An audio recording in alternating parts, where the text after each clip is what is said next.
Chicago, 2011. A cop is murdered. Police and prosecutors swear they have the trigger man. He swears he didn't do it.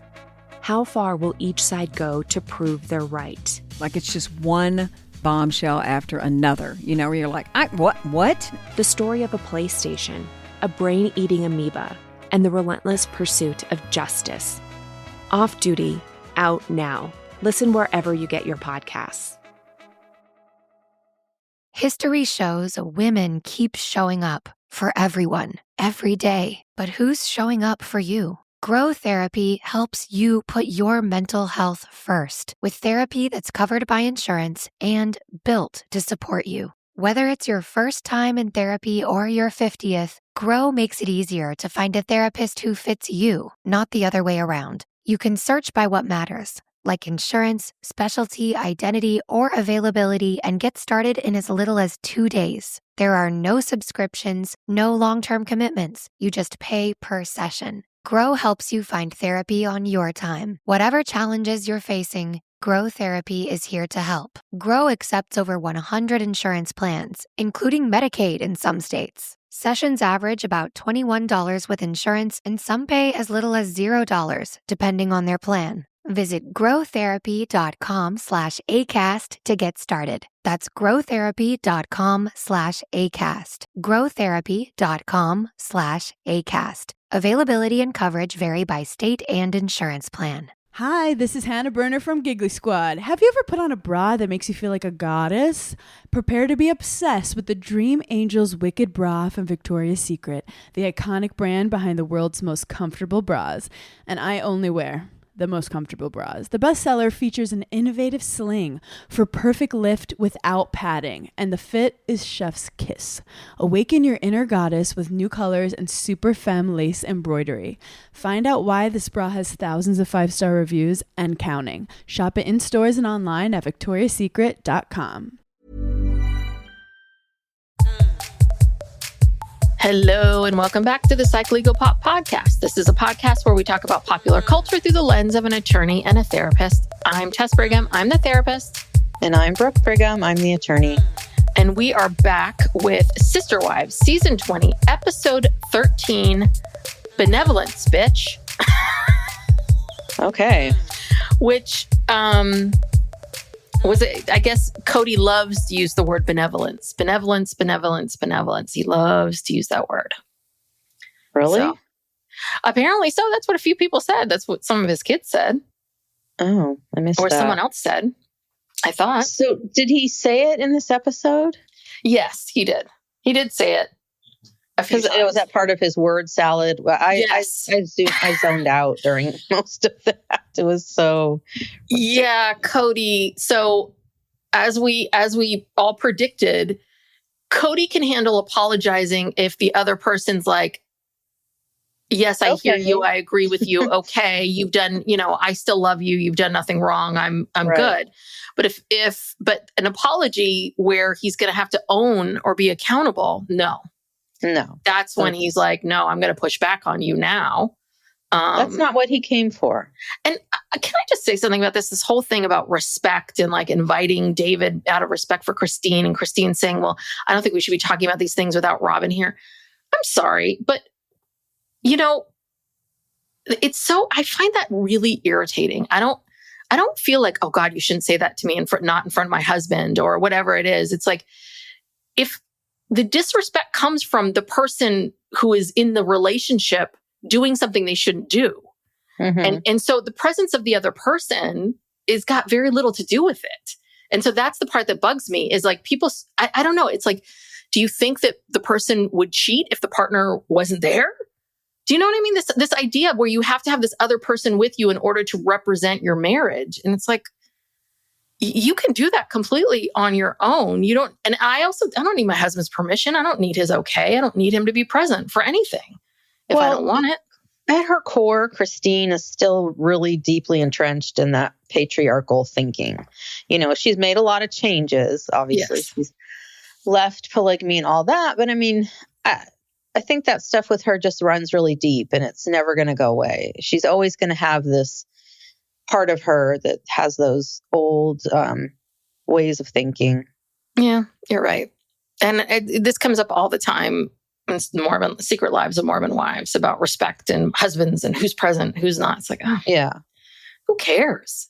Because that's heavily ingrained in them, because they were raised to, to find a husband and get married and have children. That was their purpose. They weren't raised to be, independent, living independently in the world or any of that, total opposite. Yes. Yes. Okay. All right. Well, we return right where we left off. We're back in Vegas. Time has moved because they seem to have meat in front of them. There's food in front of them. They've ordered lunch. And Kody, he obviously came with a list of things in his head that he was going to say, because he kept saying, okay, and what else? What else? Like he's trying to remember his list. Yeah. It's like, this is the fakest apology I've ever seen in my life. Mm-hmm. Well, it also kind of felt like, can't you just make conversation now?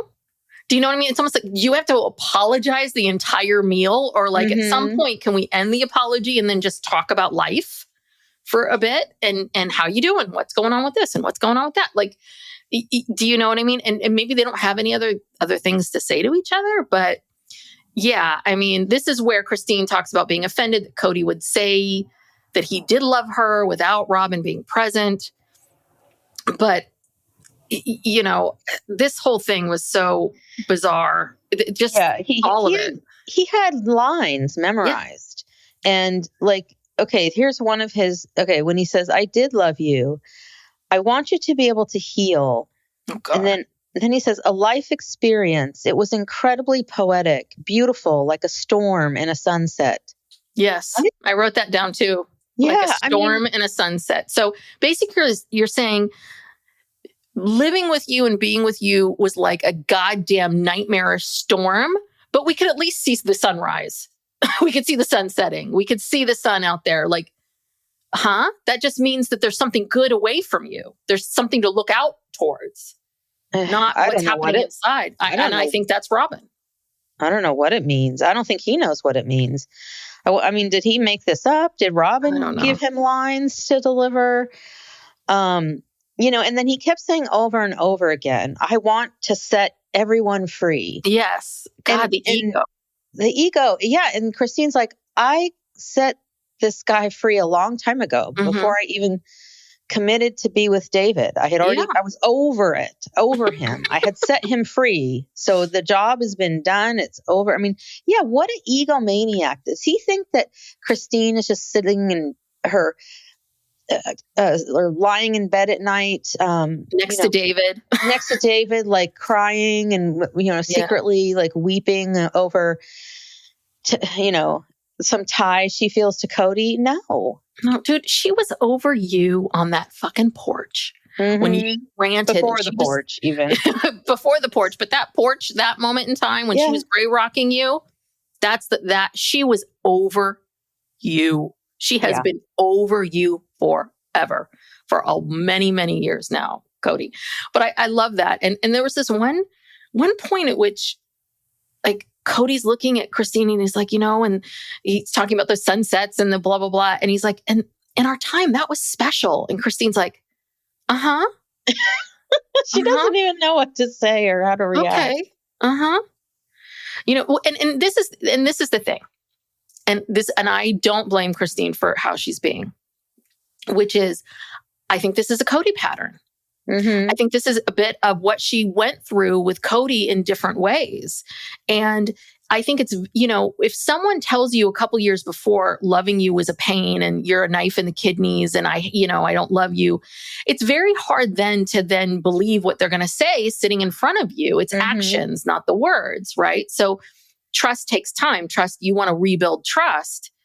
And so I think Christine knows, Kody wants to get out on everyone's good side. So now he's going to apologize and he thinks this is going to be enough for us to all trust him or us to shift the relationship. And, I just feel like she's been down this road so many times in different ways. She's just like, because especially with their relationship where he was so bad to her.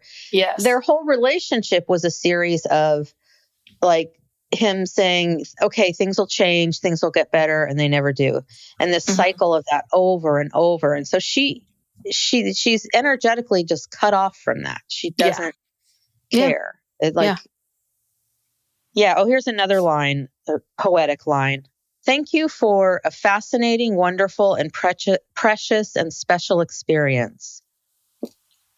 And then he says something like, I hope we're going to be able to shake hands and move on. And that's when David chimes in. Yes. Now, I have a little bit of a bone to pick with David on this one, which is he starts by saying, why do you say hope? Hope, like, I think that he's struck by that. Like, I hope we have a good relationship. Like, so then he asks, can I give you some advice? Which is the right thing to do, or can I give you a suggestion or a thought? But he didn't wait for Kody to answer. And that was a bit of a mistake. I'm sorry, but you have to, you can't ask the question and then go right into it. Can I ask you something personal? Like, You have to wait for the person to acknowledge and say yes. And you also have to recognize when you say that to somebody, it's hard for them to say no. So also recognize, it's good to ask permission in that moment. But I don't know. I think maybe David even knew that his comments about, the kids were going to instantly make him uncomfortable. You can see I think it was Kody uncomfortable. I'm sorry? Yeah. He knew that Kody this was going to set Kody off. So he was trying to kind of soften the blow, I think. Mm-hmm. But I think he felt compelled to say it because, like he said, and we know, he spends way more time with Kody's kids than Kody does. Yes, he does. He lives with one. He lives with one full time. And he knows up close and personal, like, what they're going through, And so for Kody to just completely discount that, what do we expect from Kody? Because he immediately in that moment flips. Yes, he does. Things change. And I do think that David was trying to find an angle. And he said this last episode, he said, listen, I defend you a lot. I try to give her the male's perspective. And Kody couldn't hear that either. Mm-hmm. And so David comes back in and says, something to the effect of like, hey, I feels like the lady, you're stuck here with the women. The women have moved on, Maybe it's maybe it's time to focus on the kids. Mm-hmm. And then he tries to give examples of like, listen, I butted heads with my kids. And Kody takes this attitude of, well, David doesn't know polygamy. David doesn't know this. David doesn't know that. And it's like, he may not know what it's like to live polygamy, but he knows what it's like to be a father of several children. And he knows what it's like to lose a spouse. And he knows what it's like to then have to rebuild that. And you can't give him that. Like you will only hear advice from another polygamist. No, you don't. You get advice from tons of people. Yeah. You just don't want it from David.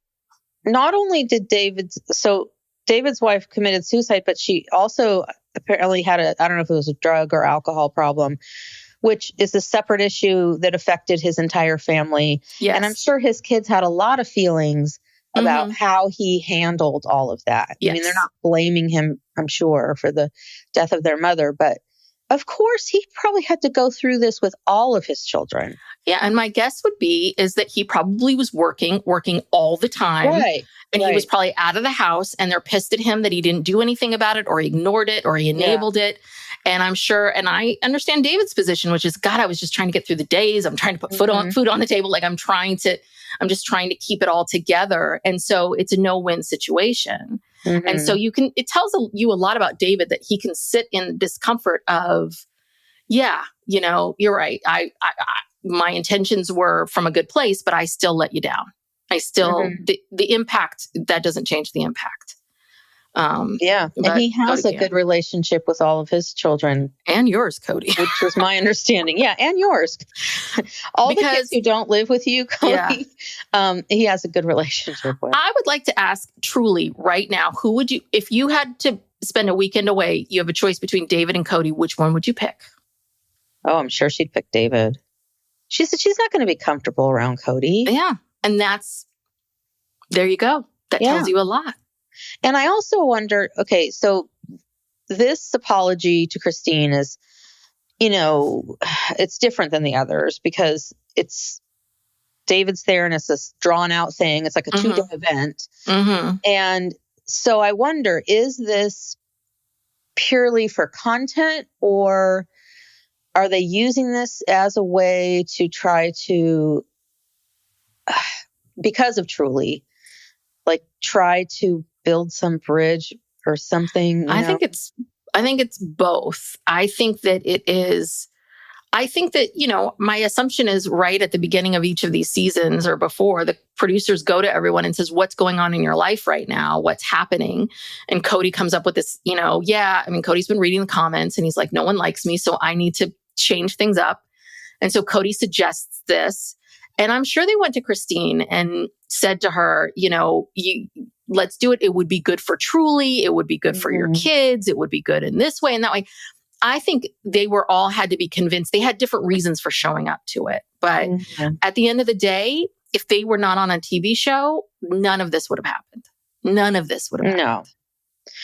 No, and Kody gets quite upset. He says that he's not here to apologize to anyone but Christine. And he doesn't want to be reminded of that. That meaning his kids. His children. Yeah. Well, things start getting good, but no, we have to pause and go over to Parowan because Janelle and Meri are on a Zoom call. And it's so funny because Janelle knows so little about Meri's life. She's like, you still running that B&B? What's happening there? It's like, do you watch this show, Janelle? Hello, she shut it down. We don't even know her and we know she shut it down. Right. And then she's saying, are those the cabinets? Are those new cabinets or something? I mean, she can't remember what the place looks like inside. I mean, she's been there several times. Yeah. So, yeah, good old Janelle. God, Janelle brings no energy to this show. She's got nothing. I mean, her storylines are just... Yeah, well, she's unwilling to date, which is fine. She doesn't have to, but she only can get a certain number of friends that are going to be on the screen. And quite frankly, yeah, I mean, her life isn't that interesting.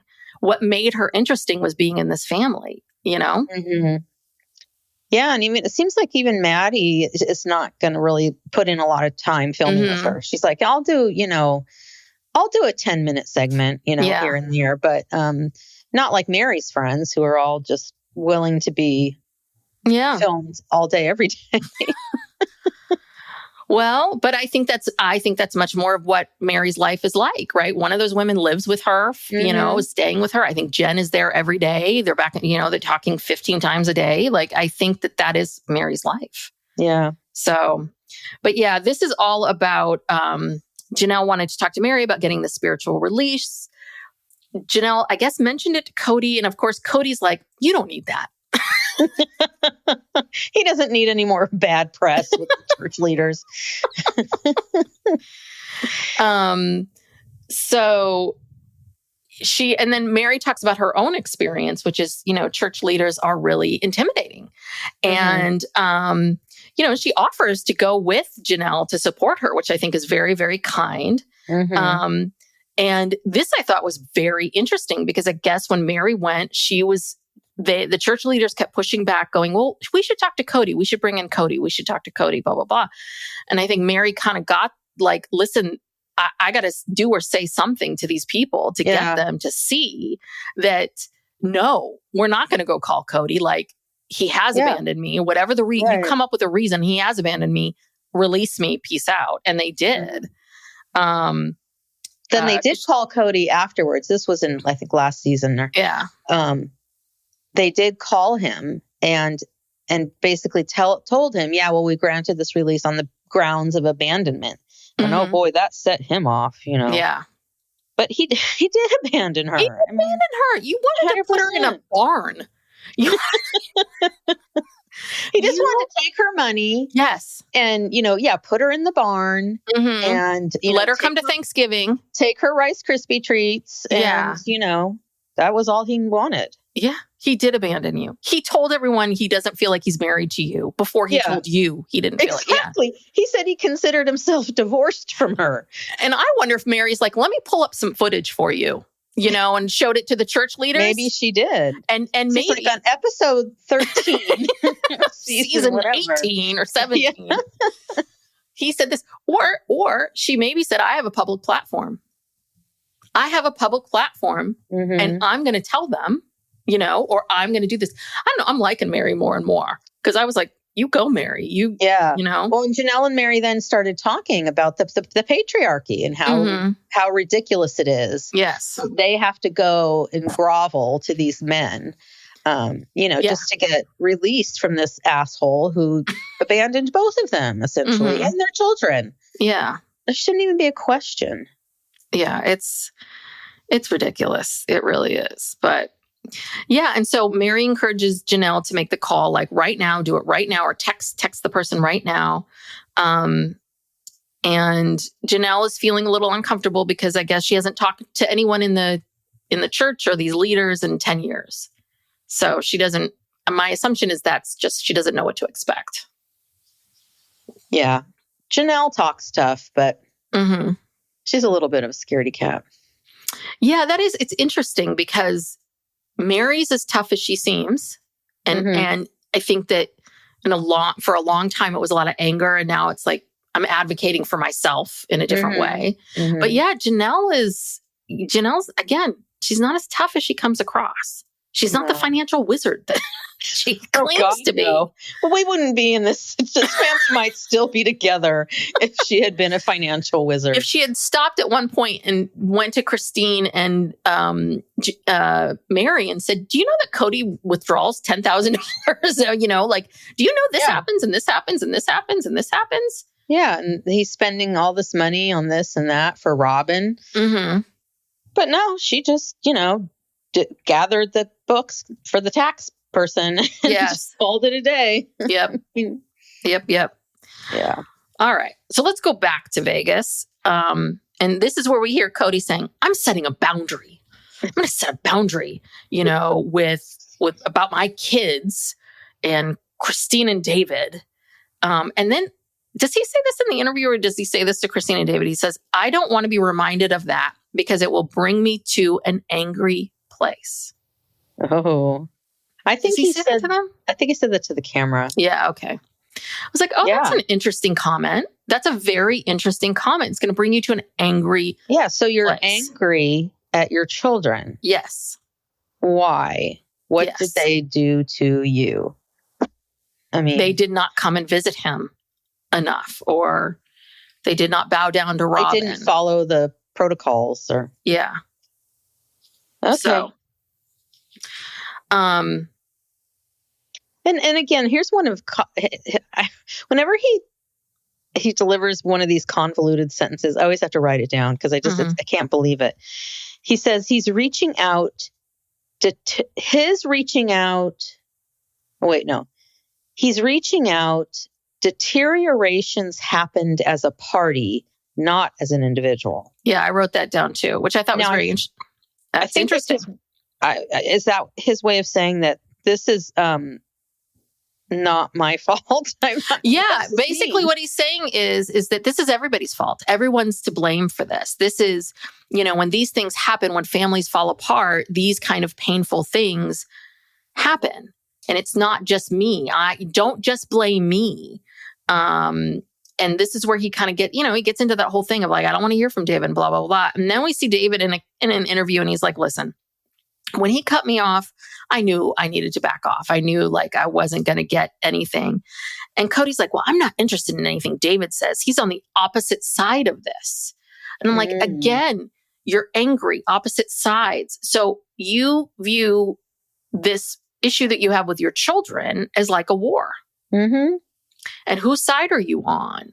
And David, it's like they're on the kid's side. They're not, they're not against you, Kody. They can be on the kid's side and not be against you at the same time. I know that's radically, you can't possibly fathom that, but it is true. Two things can coexist. So.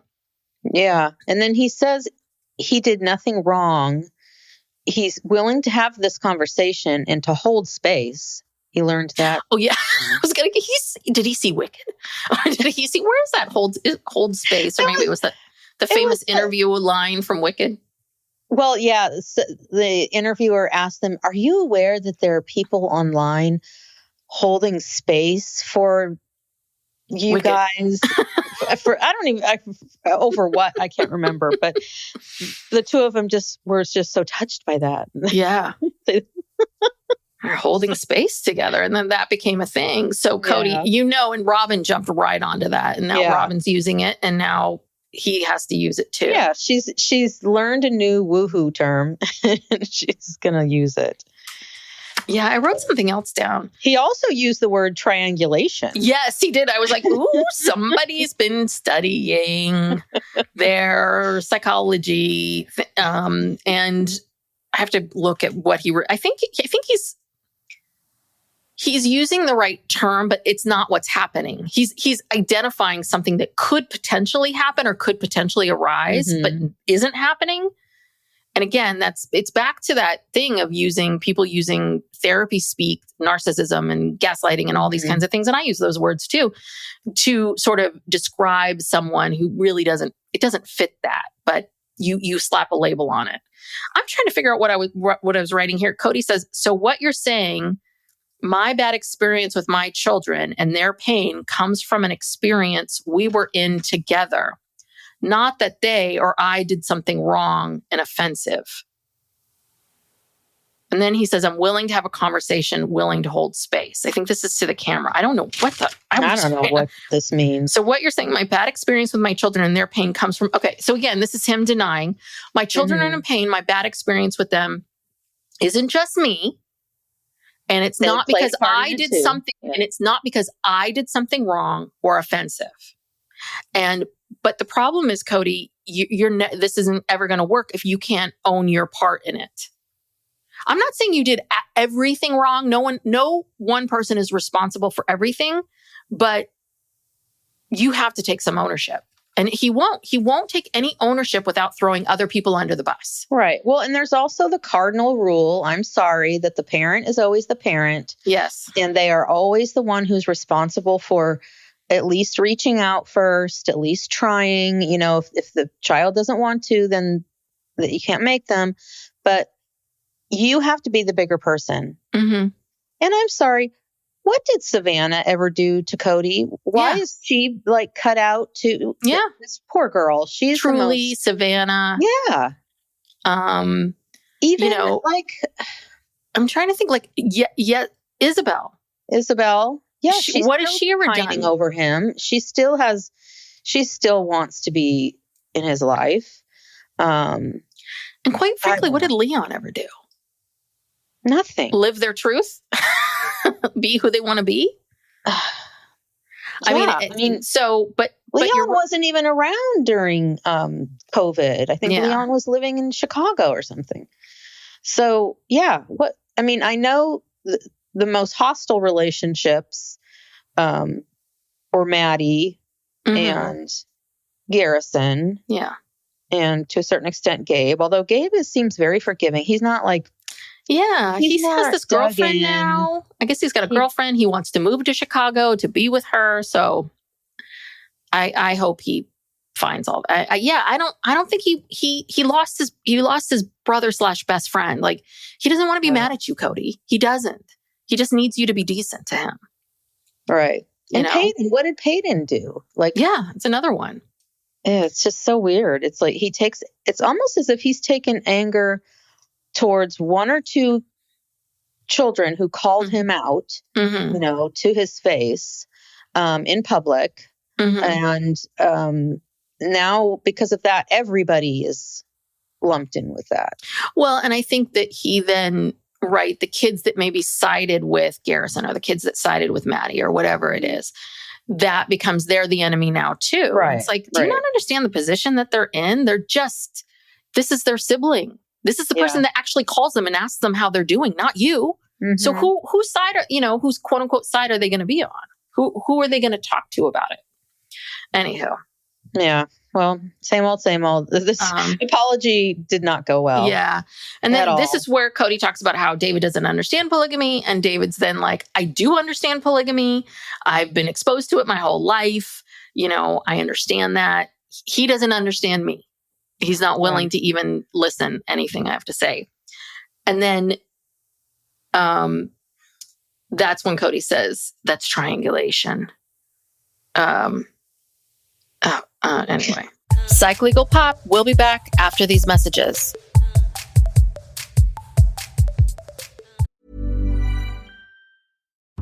Chicago, 2011. A cop is murdered.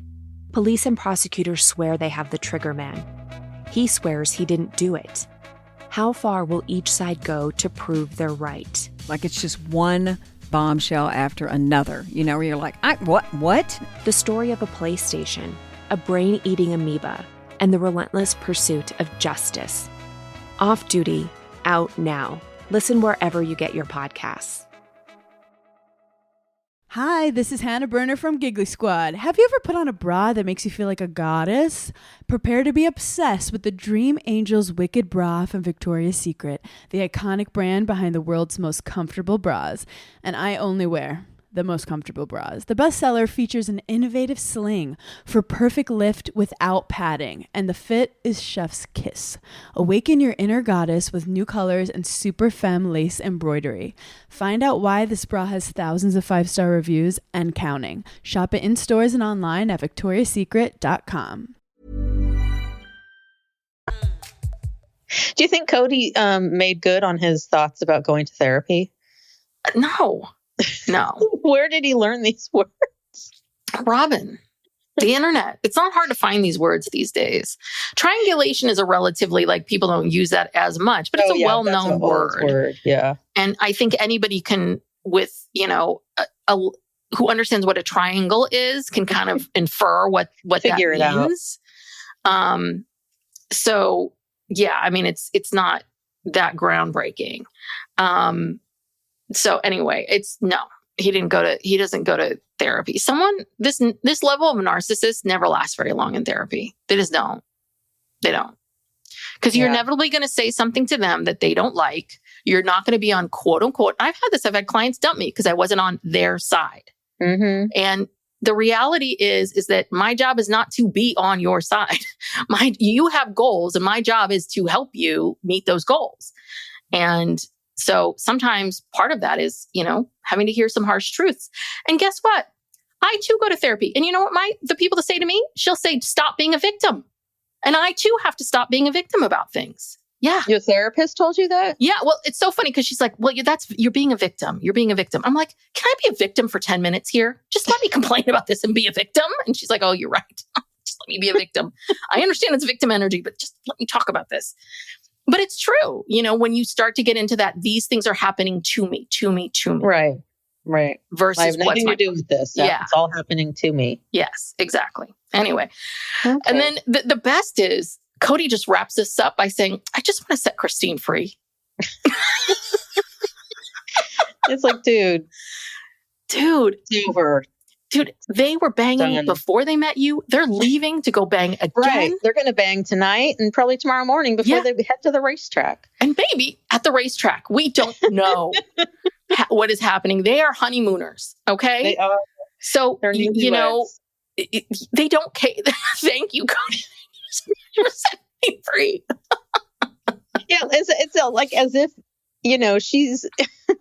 he's been controlling her this whole time that he's been ignoring her and not talking to her. And, but in the last couple of years where she's been unhealed, she's met a man, gotten married, started businesses. Now they have a second home in Moab, right? Like all of the stuff that we've seen of her life and her walking around going, I love monogamy. I love David. I love this. I'm so happy. I'm so happy. I'm so happy. It's like, so you don't watch the show, do you, Kody? No, apparently he doesn't watch the show because he would have known that no need to come to Vegas and apologize to Christine. Yes. All right. Well, then we got to go to Flagstaff. We got to go back to God. This scene. This scene was very Aurora weird. Making cookies. Well, I love how she says this whole thing about when Kody's out of town, I like to spend one-on-one time with each of my kids. And then I was like, I was thinking it would be Saul or one of the little kids, right? Mm-hmm. It's like Aurora. Okay. All right, fine. It's okay to spend one-on-one time with her. But it was like, oh, she's the only one that will film this scene with you. Yeah, because she's the only one who can memorize and deliver lines properly. I guess so. Because the little kids can't. I guess that's true. I think Brianna is just, she looks so sullen. Like, Amy calls her Fiona Apple. She's got that energy of just like, don't fucking talk to me. I'm not going to believe everybody. She's not good on camera. So Ari. Aurora, Yeah. Okay. Ari, you're saying. not Ari, Truly? Brianna. Oh, Brianna. Brianna. Oh, Brianna. Okay, sorry. Brianna's Fiona Apple. Got it. Okay, so Aurora is the only one who can do this job. And so they're going to make cookies, which is so fake. I mean, can you ever imagine like mom coming up to us when we're 23 or 24 and saying, "Hey, do you want to make cookies?" No. Absolutely not. She might say, "Do you have any cookies? Right. Do you have cookies? Can you go to the store and get me some cookies?" Or I really am in the mood for some cookies. I mean, but no, she wouldn't. I mean, unless it was like a holiday and we had planned it, you know what I mean? Not randomly, not a random dad's out of town. Let's make pumpkin chocolate chip cookies. Whoa. The cookies didn't even sound good. No. Yes. But Robin's concerned that these apologies will not be properly accepted. Oh. Because so you know your husband. Got it. Because she spent a lot of time writing them for him. And she's afraid that they're just going to go to waste. Yeah. Yeah, probably. But we talk about Brody, I guess Brody, this boyfriend that we just all met a couple weeks ago. They've been dating a year. For almost a year, yeah. And he's graduating from military school? Basic training. Basic training. Okay, that's it. And so Robin's very concerned about Aurora being in this serious relationship, and she needs to have her own life. It's like, yeah, no shit, Sherlock. We've all been saying this whole time. Right. You won't let her. You won't let her. She's 23, going on 24, probably almost 25 in real time. You will not let her. Yeah. You will not let her move out of the house and live with roommates and drink and do whatever, or, have fun, get a job, So, of course, Brody looks very appealing. He's freedom. Yeah. He's out in the from world. you. He's out there doing things. Yeah. Oh, God. So this is this whole thing where the two of them are talking about, praying to God, right? And I don't want to insult anyone here, but I have such a hard time with this when people talk about like praying to God, because it's like, no, you're speaking to like, you might feel something, or there might be this myth, whether you believe it's true or not, but you're really discounting your intuition, your own sense of self. You're really discounting. And also I hate it. It also takes away the ownership of, I made this decision. Right. This is a choice I made for me, not that. And I'm sorry. It's like, you can say that about anything. That doesn't mean anything. It drives me nuts. Yeah, and Robin gets so dramatic. She's talking about how one time she's in the car driving or something, and she was with Kody, and she just had this overwhelming feeling come over her with God's spirit. That it was God, telling her that this is your person, and there's a very contradictory messages going on here. Yeah, because Aurora, I think she says something to the effect of that, she feels this way about Brody. Mm-hmm. And then Robin expresses concern about, wanting her to go out and live her own life before she just jumps into marriage and, all of that. But then she's going back to, if God tells you that this is it, then you have to do it. And I had this moment with Dad in the car, on one of their drives. I was like, "Yeah, you sure that was God making you feel that?" I mean, I had a few thoughts in my mind, but I didn't. This is like on our free feed, so I didn't want to be so disgusting and say what I really thought. But then and Robin's not wrong. She's basically saying, a man shouldn't be a financial plan. Yes, true. And that you need to know. Although it's worked for her. Yes. Though you need to know who you are before you're a wife and mother. And it's like, but Robin, this has defined who you are. Yeah. Who you're married to, these children, this life defines you. And do you think you're happy? Do you think you're in a healthy marriage? Do you think these things? So it's so convoluted. But again, I think it's Kody and Robin reading the comments. The comments are about how I don't let my children be free. I don't talk to them about these things, or I don't do this, this, and this. Okay, I need to do this. But I also have to keep the party line of I'm in this really happy marriage, and marriage and family's everything. Yeah, I know. This was bizarro. And then she's, she wants us to know she's a cool mom. She says it's not a situationship. They've labeled it. And it's like, okay, Robin, don't use that word situationship again. Oh, God. And that's, thank God, the last time we see them. Because we got to go back to Vegas. Oh, we're not done with this. No. Kody apparently has more apologies because he doesn't want Christine holding on to him and their love. Yeah, he says again, wants Christine to be free. And again, she has to also come on to remind us she is free. She's responsible for her own whatever, and she dealt with it and she's moved on, And this is where David, I guess he's feeling frustrated with Kody because he's like, listen, I have this unique perspective. Like, I'm on the outside. I'm not in the middle of this. And he tries to explain to Kody, like, I've been on your side. But David's like, he's unwilling to back down. He's not going to back down from any of this. So then David's like, okay. Kody makes this snarky comment about how, you've only had 2 years with Christine. I've had 25. He says that to the camera. But it's like, here we go. Like, yeah, like it's so awful. You treated Christine like crap from moment one. So yeah, we read the book, Kody.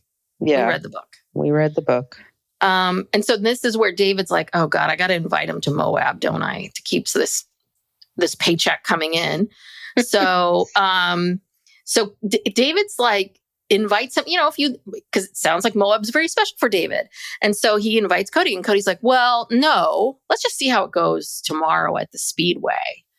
And then Kody says to the camera, I'm stepping into a realm that doesn't quite work yet. We'll see. Would be good for the kids to see us. We'll see. It would be good for the kids to see us talking. Okay. It's like, okay, there's a moment.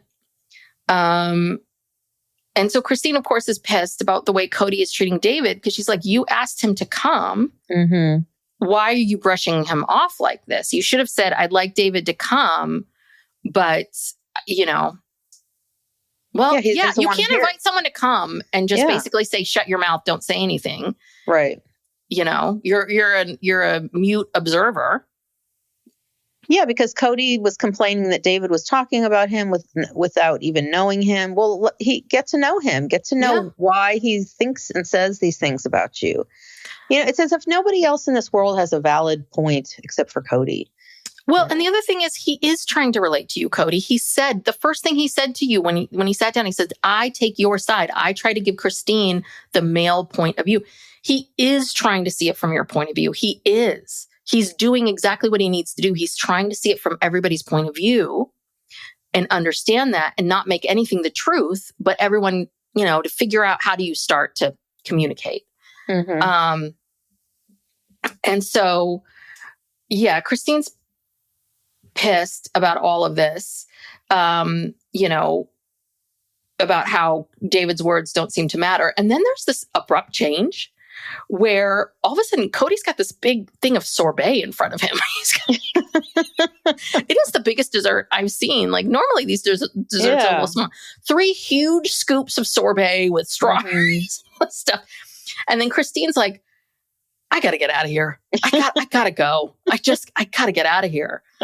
And basically she agrees. She's like, listen, all of this brought us to where we are today. I'm happy with my life. And of course, then they have to have this proof of like, well, I'm happy with my life. I'm happy with my life. And it's like, great. We're both happy with our lives. See ya. See you tomorrow. They literally couldn't even make it through dessert with him. They just had enough. Yeah. No, they were done. I don't blame them. I mean, God, he's just so intense, and everything they're trying to say, he just rejects, and he's not taking anything in. It's not an apology tour. It's not an apology tour. It's 3 separate sermons. Mm-hmm. Yeah. It's him being a priest. It's him being, the head of whatever. It's him speaking in this babble that makes no sense, and nobody gets to have any words. No one, there's no crosstalk. No discussion. All right. And then we got to go to the Speedway Vegas, which I found all of this kind of boring myself. Yeah. It was boring, and it was really awkward because Christine goes first and David and Kody are just awkwardly standing there watching her. And then Kody looked, for all of his bravado and everything, he looked terrified when he was driving. Yeah. Yeah. Well, and then each time it was like Kody and David trying to make awkward conversation. And then there's Christine and Kody. And Christine's like moving as far away from him. Yeah. Like the cameraman's like, I got to get you both in the shot. You got to get a little closer here. That was really awkward. Like she was just kind of laughing to herself. Like she was just going, there is no way I'm going to go engage this motherfucker in conversation. I'm just going to slowly back away. And I hope that David's trip around the track is over real soon because I am ready to go. Well, and then Cody's like, because no one should mistake that we're together. It's like, trust me. But he is. But the other thing too is if a man and a woman or 2 men or 2 women or whatever, right, are together, do you automatically assume they're fucking? Those 2 right there, they're fucking. They're together. No, you're a man and a woman standing next to each other. That's it. At a race car. Right. You guys could be brother and sister, Yeah, you could be. Kody, that just proves he's a pervert. Everything in his world always comes back to sex. Well, I don't think he has any female friends. Oh, I don't think Kody doesn't have any female friends. He barely has male friends. Yeah. But it's like they're either family members or that guy Brian who he had. Oh God, we see him later. Brian shows up, and that's because they have a business together. Yeah. So, anyway. But we do see that, I guess they didn't really announce this, but that David did beat Kody. Oh, good. I think he came in because I guess it's overall of everybody that was there that day. And I guess David was 3, Kody was 4. And I want to say that Christine was like 9 or something. She was way down. And then the other thing I noticed was that Christine's got a big tat, not huge, but a tat like on the back of her calf. Yeah. I was like, oh, she's going. She keeps going with it, now that she's with David. It's like, yes. Ooh. She's a bad girl now. Yes. All right. Yes. And then this is where we go back to this hotel that Kody loves. We've got to figure out what hotel this is. It's driving me crazy. Well, someone found it. It's actually, I think, in Henderson. Which is like the next town over. Yeah. And Henderson's kind of a funny place because it's like people, I think apparently Henderson's become really big, really huge. And because it used to be the small town that was like outside of Vegas that you would go to maybe for a day, but I guess they've built it up. Yeah. And I guess this place does have a casino because it's called the M Hotel and Casino or something like that. Yeah. I've always been kind of curious about Henderson. Like what is it? Is it just like a small, sad Vegas, or is it super cool, like neat Vegas? Well, I've never been there, but back in the day, people would make fun of it and say, it's like this sad little version of Vegas for, because they probably have like $1 blackjack tables and stuff like that. Which is where I like to go. Yes. Steve and I always try to find those really sleazy. We go to this one place, Casino Royale. It is the grossest place ever, but you can play craps for like $3, $5. It's because all the big casinos, it's $15. So you have to have like hundreds of dollars out on the table. Or else you're just going to be like done in 5 seconds. So that you have to go to those places. But I think the other thing too is if you've never been to Nevada, it's like the realization of the minute you cross the state lines, there's a casino and it's out in the middle of nowhere. And you're like, who lives here? Who works here? But it's packed. Yeah, you go into like the 7-Eleven and there's, slot machines. And it's crazy. Yeah. Anyway, Brian comes to visit Kody. And it took me a minute to figure out, like, okay, wait, this isn't the Brian, the Brian that Christine got mad about, the guy that was like anti-polygamy. Ken. This is, and then I realized like, oh, this is the Brian wedding. And Judith. Yes. Lovely Judith. His bride, yes. Judith. His sweetheart, Judith. Yes, his sweetheart, Judith. Do you think Brian and Judith are still married? Or did she get her green card? Peace out. Oh, I don't know. They must be. I didn't even notice if he had a ring on or not.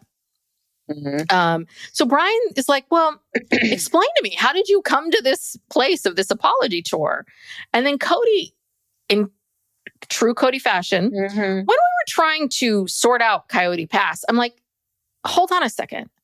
You talked about these apologies before you guys even got to Coyote Pass. There's something, I mean, I feel like it, didn't he?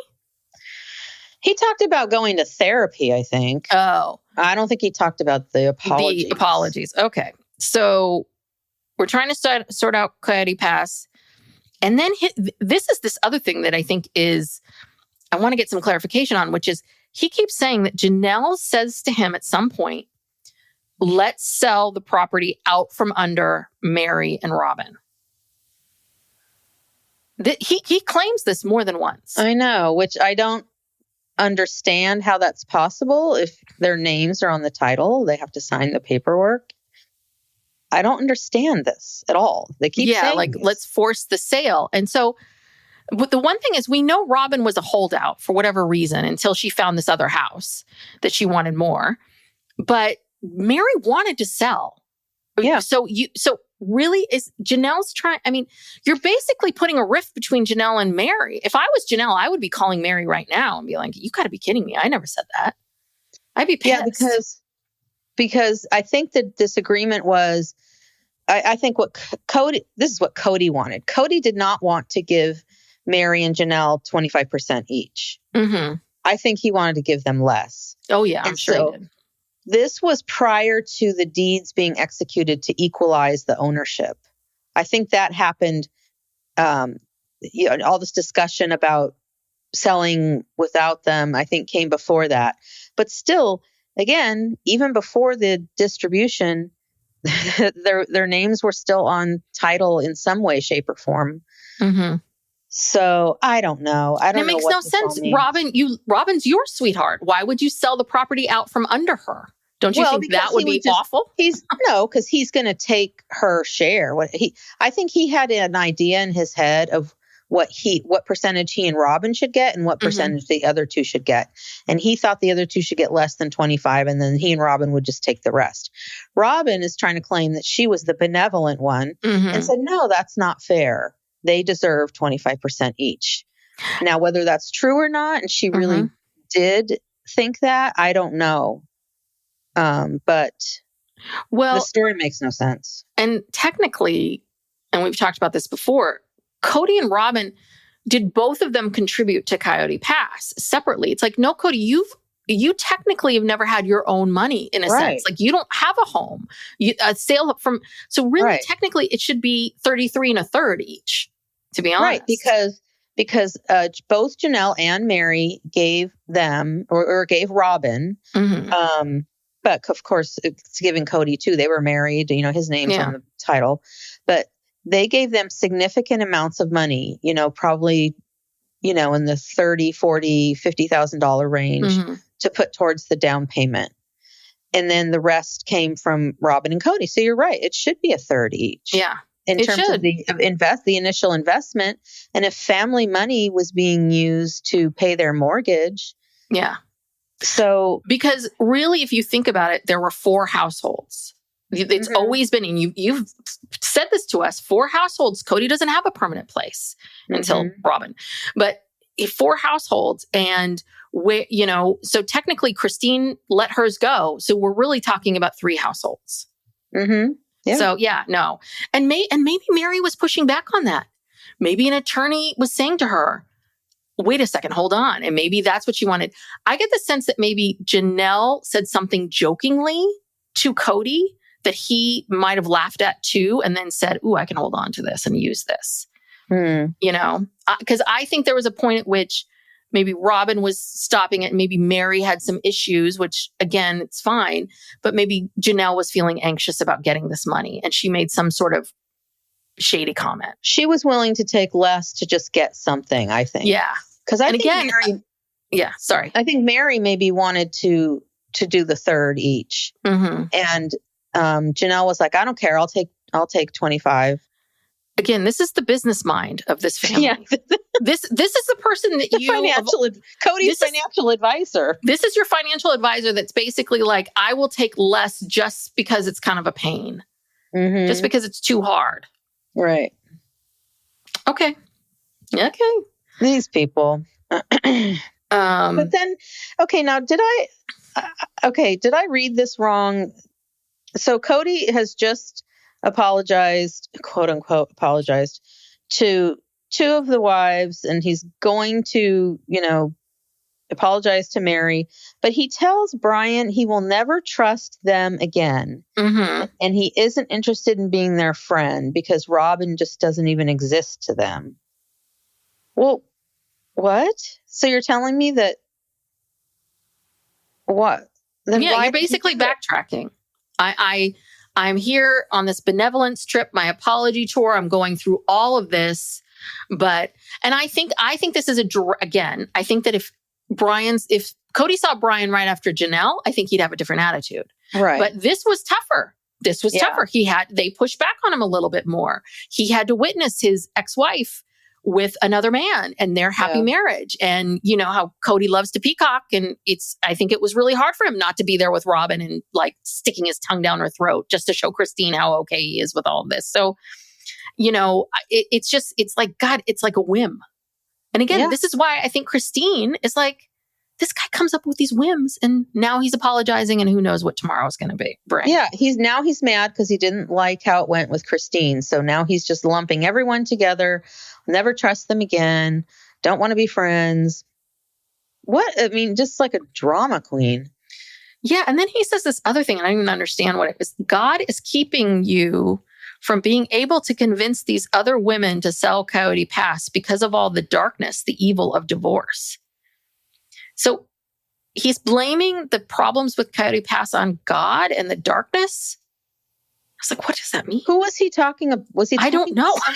Sometimes I write these things down. It makes sense to me in the moment. I'm like, oh God. I mean, God is keeping you from being able to convince these other women to sell Coyote Pass. So basically, Coyote Pass wasn't working out how he wanted.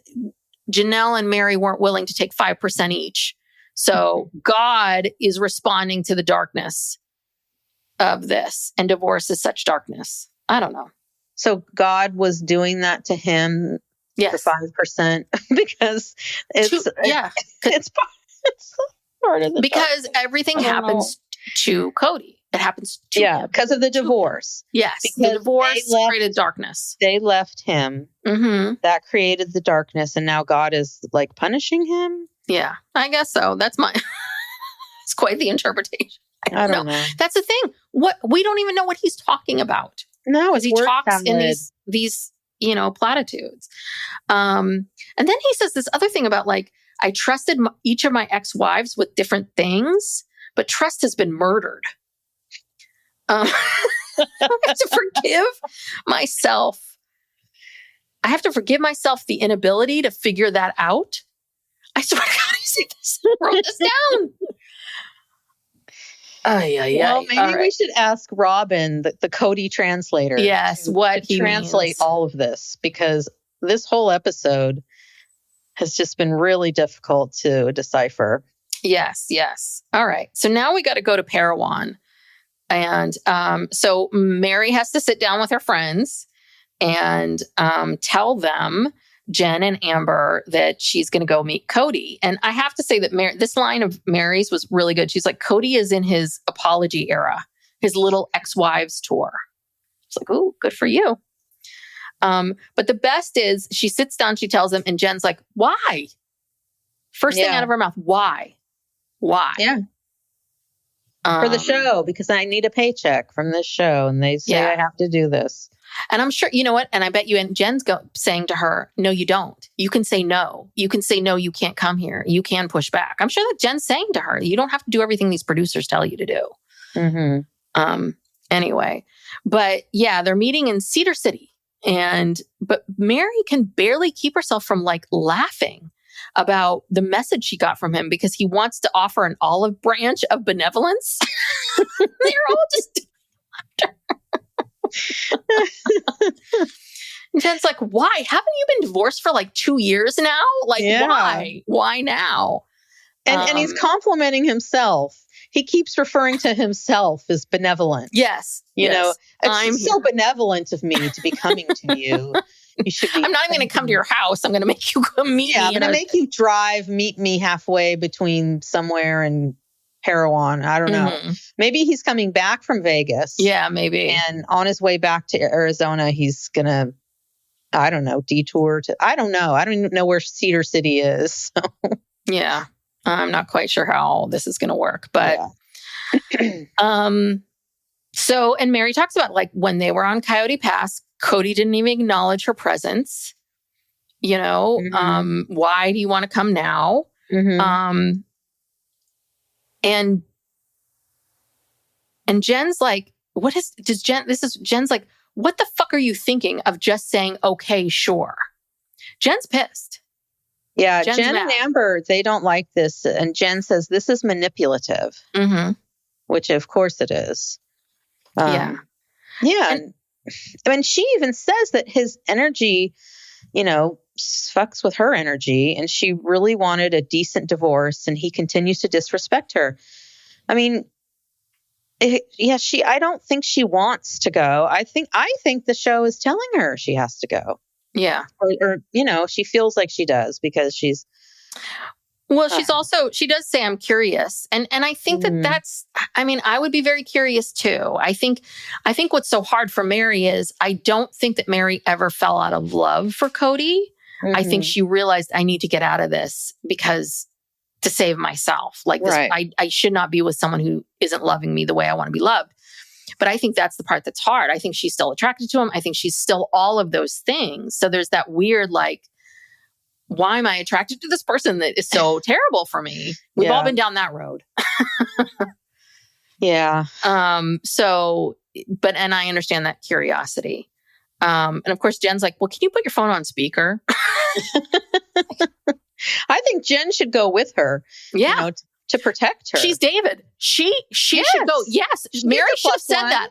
I will go and do it, but Jen has to come with me. Ooh. Oh, but Kody hates I would love to see that. Yes, I know. Jen. But and maybe that was one of her stipulations, and Kody was like, no, not doing it. But maybe then Meri needed to put her foot down and say, Jen is my partner. Right. And I'm taking her. She's my +1. And this is where Kody says he feels like Meri has more bitterness towards him. It's like, no shit. Yeah. No shit. Because you strung her along for the longest time. And she's the only one. You keep claiming that she dumped you. No, you dumped her. That there is a difference. Christine and Janelle made conscious choices to get away from you. But she didn't. She had to do it for her own sanity. And Meri explained, like, Kody's like, well, we were so good when we moved. But then months later, she got what he calls funky. And Meri's like, listen, I needed to draw a boundary. And I bet you anything it was about Coyote Pass. And he was probably pushing her around. And I'm sure she kind of pushed back. And he didn't like that. That's quote unquote funky. Now she's not being nice to me. I thought everything was good. I helped you move. You know, so therefore, give me all of Coyote Pass. So for the rest of my life, I owe you something because you helped me move. Yeah. Okay. Well, and he says, I need to pull her off the defensive path and seek healing. There was constant accusation. Accusation. You haven't even talked to her. They probably haven't talked one-on-one in like a year. What? The other thing, but I think he's going back 30 plus years. Yeah, I'm sure there were accusations. And I'm sure that Meri did come to you many times feeling jealous of Janelle and feeling jealous of this person and feeling jealous of this person. Like, I'm sure Meri did do all those things, but you're basically saying, okay, Meri hasn't changed or grown or anything. Yeah. I don't know. That was a long time ago. A lot has happened since then. And what if every couple, whether they're still together or not, just spent all this time talking about what had happened 30 years ago? Mm-hmm. Like, who cares? Like, who even wants to talk about it or even worry about it or whatever? It's like, he holds a grudge like nobody's business, you know? Yeah. Well, and then this is really funny because I think maybe he's saying this to Brian about how, he's talking about going to see Meri, and then he makes this accusation again about Janelle and how Janelle wanted to cut Meri out. And of course, Kody's thinking to himself, like, I'm going to look so good because I'm going to show everyone that I didn't let Janelle cut Meri out. And then, but, hey, Meri's not going to hear that from me. And I'm thinking to myself, you just put this on TV, you dummy. She is going to hear it from you, you dumbass. Like, do you not understand how all this works? I hope this all gets explained in the tell-all. I really do. I'm really want some answers. Mm-hmm. What are they talking about? And then Brian, of course, has to ask, will the family ever come back together? And Kody says that his plan is to grovel. We'll see what happens. Grovel. He's going to persevere. I'm going to persevere until she hears me. Okay. God. Sounds miserable. Yeah. Yeah. And so, this is Jen and Amber. Like, Amber's worried about the aftermath and she's worried about what Kody could say. And Jen says the right thing, which is, what do you want from this meeting? Like, what is your, even though the producers are making you do it, what's your intention? What do you want to get out of it? And Meri's got to figure that out, but she's going in with strong boundaries. She has high hopes to have a decent conversation or a decent divorce. Okay, we'll see. We shall see. All right. Okay, well, next time on Sister Wives, Janelle tells Maddie, I'm going to meet with church leadership about a spiritual release. That was that. Yeah. Robin says, Kody didn't talk to me about his relationships before, but now he does. And I just wrote bullshit. Yeah. He talked to you. He told you everything. Mm-hmm. And we know because... Well, because Robin went to Christine and said, why aren't you giving Kody massages anymore? That's what I was about to say. Yeah. So liar, liar, pants on fire. Okay. Keep going. Kody is there trying to apologize to Meri, and she starts to shut him down. Mm-hmm. So, Meri's not going to be quiet about this. Oh, good for Meri. Good for Meri. All right. So, what an episode. So the next week is the last apology, I guess. And then is that the end of the season? I don't know. I'm so confused. I have no idea. It's a good question. I don't know. I don't know. After that? Who knows? Maybe the tell-alls will start in the new year. Maybe this is a break. I don't know. I'm so confused. Well, yeah, because the final one's going to air on the 28th. So that's the end of December. So it would start January, whatever. Yeah. Whatever date that is. I hope they don't have like 15 tell-alls that tell us nothing. I'd rather you have, if you're going to tell us nothing, do one tell-all. Like, I hate this.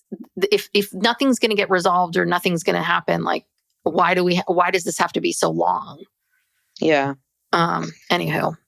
Yeah. So, hopefully it's just 3 tell-alls, maybe 4. 3 would be fine. Yeah. I was thinking 2. So. Well, they've never only had 2. Okay. So 3. Yeah. All right. Well, thank you so much, everyone, for joining us. If you like our podcast and you enjoy our thoughts and witty banter about the show, you can check us out on Patreon. We have 2 different tiers. The $5 tier, you get all these shows ad-free, plus you get a weekly bonus episode where we talk about the hot topics, and we also talk a bit more about our own lives and what's going on in our lives and such. And then for our $8 tier, you get all of that plus an Ask Us Anything and a true crime bonus, which we are recording today. We're going to do Nick Reiner. So if you have some interest in that, that's for our Patreon exclusive true crime. And there's other ways to support us. You can follow us on social media. You can subscribe to the podcast. You can give us a 5-star rating and review if you haven't already. Yeah. And I think that's it. Thank you so much, everyone, for being here and listening and supporting us. And we will see you next time. Thanks. Bye.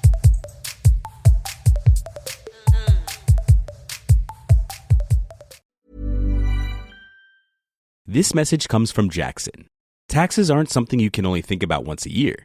With investments, planning for tax day is year-round. Fortunately, Jackson offers tax-efficient products. Visit jackson.com for more information on how our products can make your tax bill a little bit less painful. Jackson is short for Jackson Financial Incorporated, Jackson National Life Insurance Company, Lansing, Michigan, and Jackson National Life Insurance Company of New York, Purchase, New York. Hi, this is Hannah Berner from Giggly Squad. Have you ever put on a bra that makes you feel like a goddess? Prepare to be obsessed with the Dream Angels Wicked Bra from Victoria's Secret, the iconic brand behind the world's most comfortable bras. And I only wear the most comfortable bras. The bestseller features an innovative sling for perfect lift without padding, and the fit is chef's kiss. Awaken your inner goddess with new colors and super femme lace embroidery. Find out why this bra has thousands of 5-star reviews and counting. Shop it in stores and online at victoriasecret.com. Does your day move faster than you can keep up? With new Gatorade Lower Sugar, my family and I can stay at the top of our game. No artificial flavors, sweeteners, or colors. 75% less sugar, and all the electrolytes of regular Gatorade. Now available nationwide.